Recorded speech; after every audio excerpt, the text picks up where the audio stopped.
Hi everyone, in this tutorial we'll be building a web app in Django and integrating it with PostHog. Django is a popular web framework built in Python, and integrating PostHog into it gives you access to all sorts of features like auto capture, session recordings, feature flags, custom event capture, user identification, and more.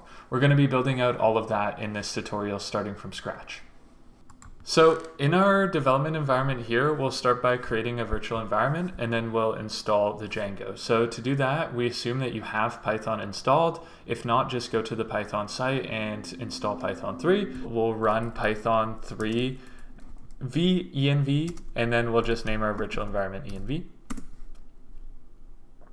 So that creates a folder up here, and we'll just go into that folder and then activate the virtual environment by running this command, and you'll see that that has activated the virtual environment. Then once here, we're going to run Python pip install, and this will install the Django. So we'll run Python pip install to Django.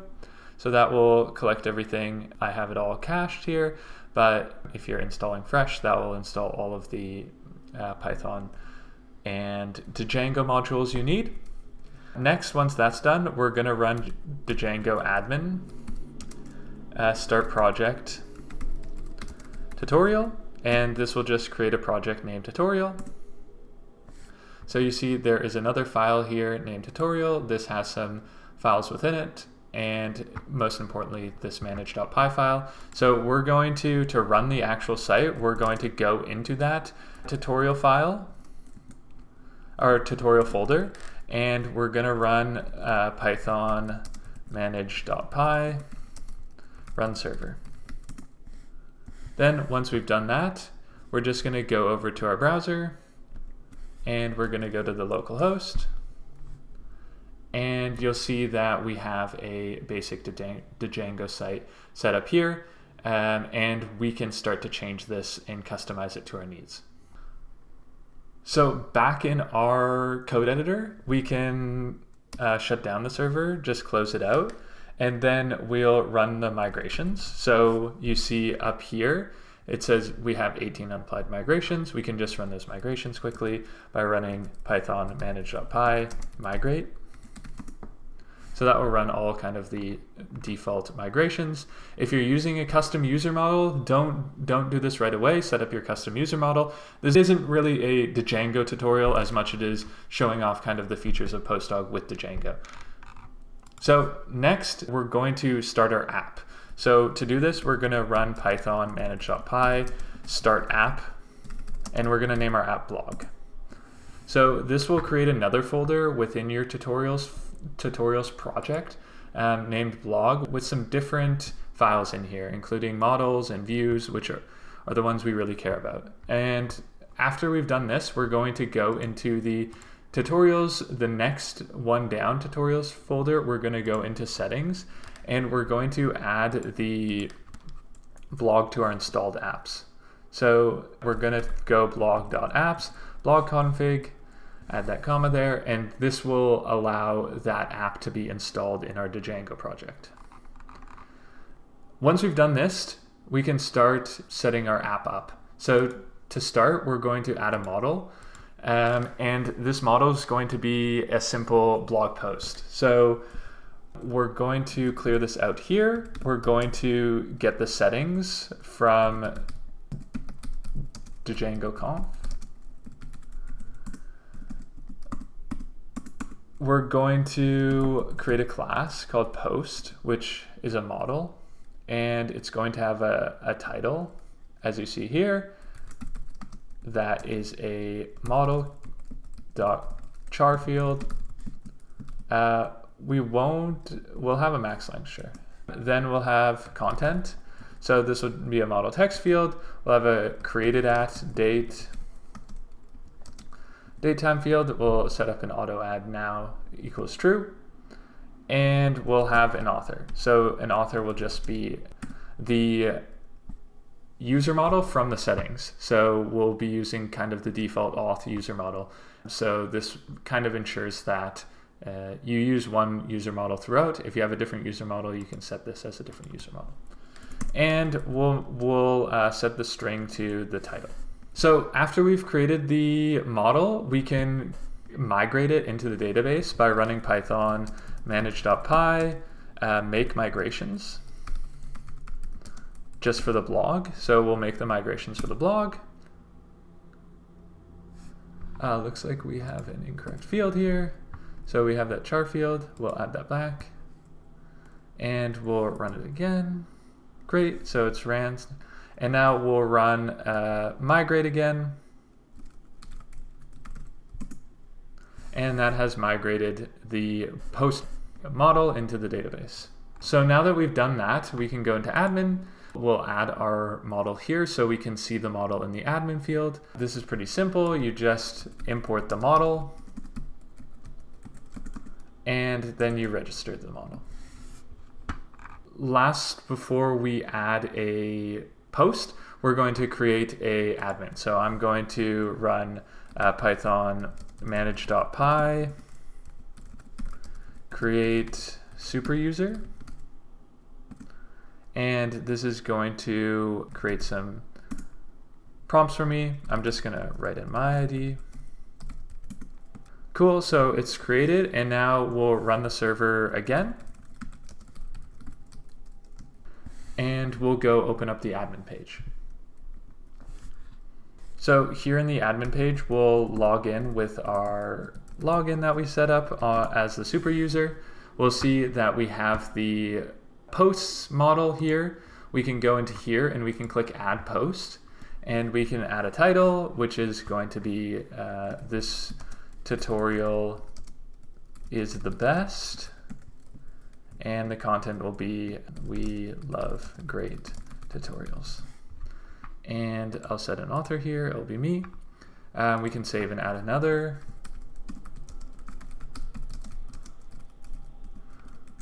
You may or may not agree with this, but we'll have a second post here.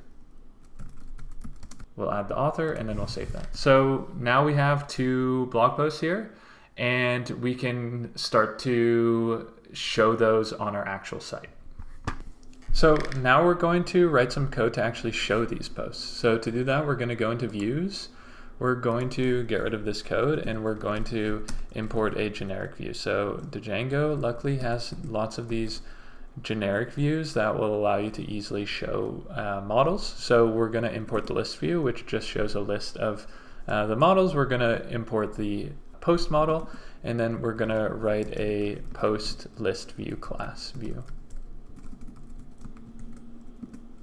And this takes the model is a post. The template name is blog/home, we're going to call it. And then it just takes a context object. So that's great. The next thing we're going to do is create this blog template. So to do that, we're going to create a folder called templates in our blog folder. And then within that templates folder, we're going to create a blog template folder. So this is how Django does it. It looks for a template folder, and then it looks for the app name folder within the template folder. So in here, we're going to create the home.html, and we're going to quickly create a HTML document here. So we're going to have a header, just a basic title. Then we're going to have the HTML at the body, and it's going to be, and then we're going to loop through the posts here. So for posts and posts, we're going to want to show the title, we're going to want to show the content, we're also going to want to show when it was created. So we'll actually put this above the content. We're going to get the post.created at date, and we're going to want to show who the author is. So we'll get post.author as well. That's great. We're also going to add one more thing here, and that is logged in as. So we're gonna just take the user here and we're going to get the user information as well. So now we have a post created at author and content. We have kind of our blog post. It's going to loop through all the blog posts that we have and show them on this homepage. So we're going to save that. And next we got to have a route to show this. So to do that, we're going to go back to this folder and we're going to create a urls.py folder. And in this folder, we're going to just import path from the Django URLs. And then we're just going to import the list view, and we're going to create a URL pattern for it. So it's just going to be a basic one like that. That's perfect. So this means that kind of the empty path will go to this view, and it's named blog home. So we'll just save that, and then we'll go to our project settings. We'll go to the project URLs, and we'll import include, and then we'll add that apps paths, or the apps URLs. So we've saved that, and now we can go to our main site and we'll check out if that worked. So back in our main site, you'll see that we have our HTML here. We can zoom in a little bit. We have kind of our title that's blank, and then we have our two titles that are from the titles we entered in the post, our dates that we publish them at, our author, and then the content. And we'll also see down here that we're logged in as me as well. So that's great. Now we can start adding PostHog into this. So the first and easiest way to add PostHog to the site is we're going to add the snippet. So we'll go to app.posthog.com. We'll create a new project here called the Django tutorial. We'll create that there. That's great. We'll choose web, and then we'll copy this script here. So we'll copy this, and then we'll head back to our template, and we'll just put this in the header. So we'll save that, and this will reload. We'll go back to our page. We'll refresh that once as well. And then we'll go continue. It successfully sent events. That's great. Complete. So now you see we've got this page view here. One thing we want to do if you want to enable session recordings is go into project settings. We'll scroll down a bit here, and then we want to look for recordings. So you want to enable this, record user sessions. So this will enable session recordings on our site. That's a really important one. It's a big feature of PostHog, and you just need to enable it here. So this is kind of the basics of PostHog. Now we'll record clicks, we'll record page views, we'll record sessions, all just with that kind of 10 seconds of putting the snippet in. So back in our code here, if instead you wanted to use the Python library, so there's a lot of features that we can directly use Python and the library to access, such as feature flags and custom event capture. If you wanted more customizability with PostHog and what you're capturing and all the tools that you're using, we can install the library. So we'll close out the server here, and we'll just run Python pip install PostHog. So that will install PostHog, and then we can set it up. We'll add it to our settings here. So we need both the project key and the host. So we'll just add this here. We'll import PostHog up here,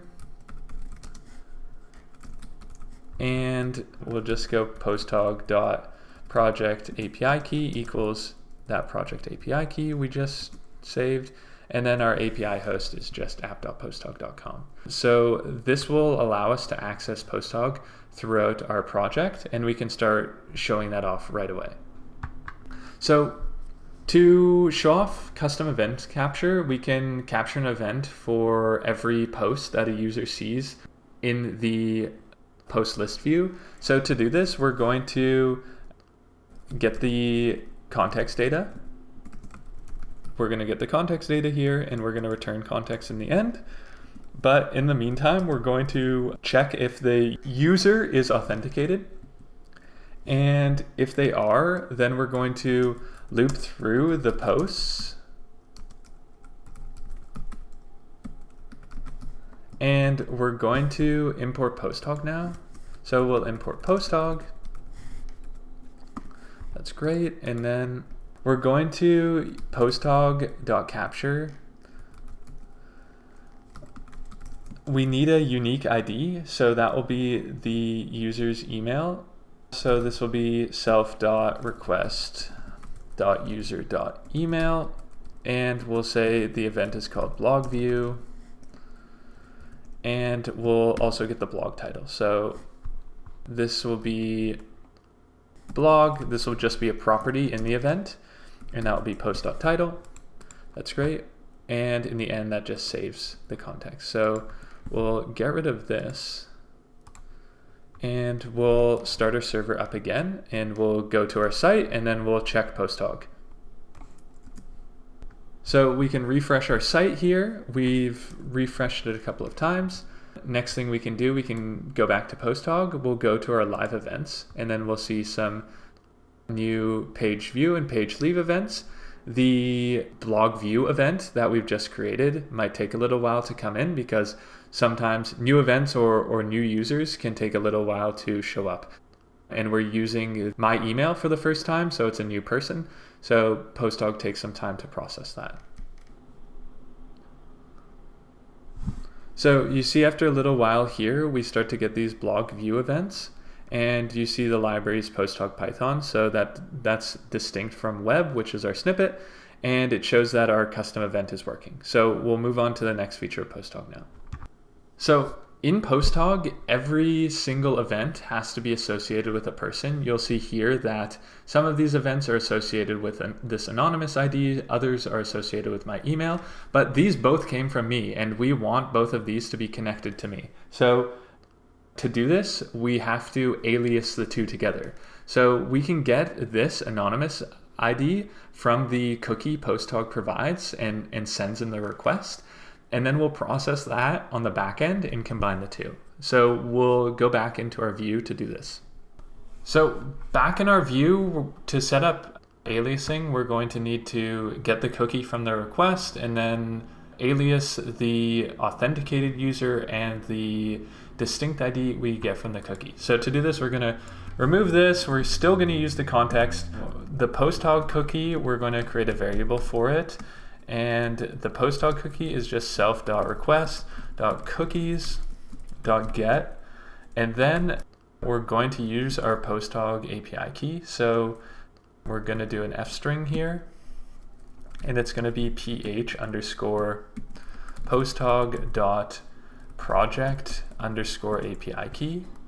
And then we're going to close up that, and we're going to add a PostHog_posthog to the end. So this is our cookie that gets saved on everyone's. It's the same. And then we can check if we have the PostHog cookie. We can process it. So this will be cookie_dict equals JSON.loads. Oh, we need to import JSON. We also need to import unquote, so we can fully process the data, because there's some escaped characters. I forget. .parse, import, unquote. So we import these two. And now we can load the unquoted PostHog cookie. And that will give us a dictionary. And then we can check if we have the distinct ID in the dictionary, and if we have a self.request.user.isAuthenticated. Then we have both the distinct ID and the authenticated user, and we can use PostHog.alias to alias these two IDs together. We want the email.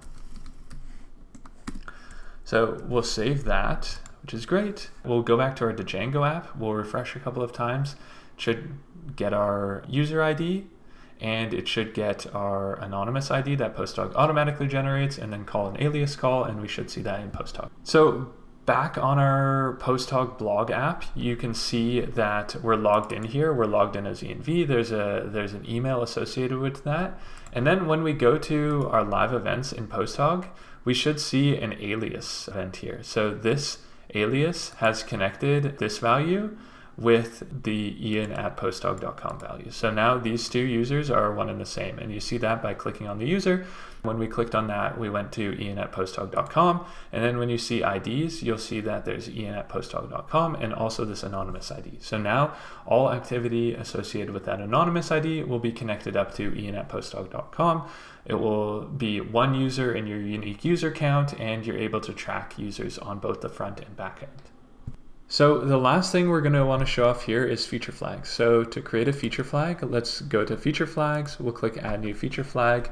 We'll create a feature flag that shows a new CTA at the bottom of the blog. So I'll name it blog CTA, and we'll just roll out to 100% of users to start with. So we'll get the Python code here, and we'll just copy this, and we'll save. So great, we have the Python code, and we'll go and add it back into our view. So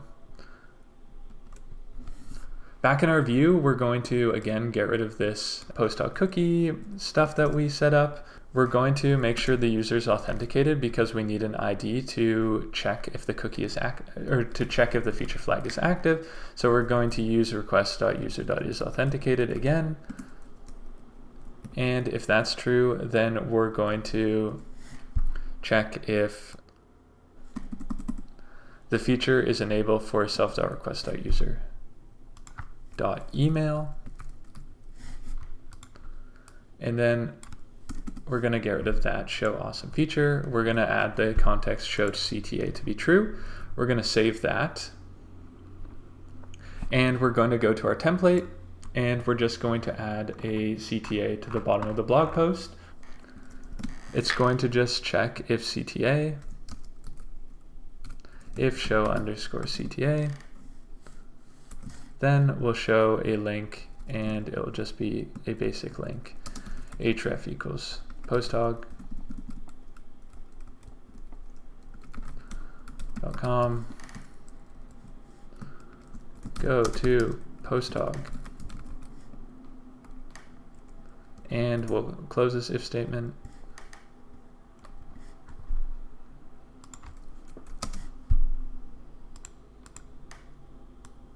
And if we'll just do this, and then we'll save that, and then we'll reload, and if the feature flag is active, which it is, this should show up here.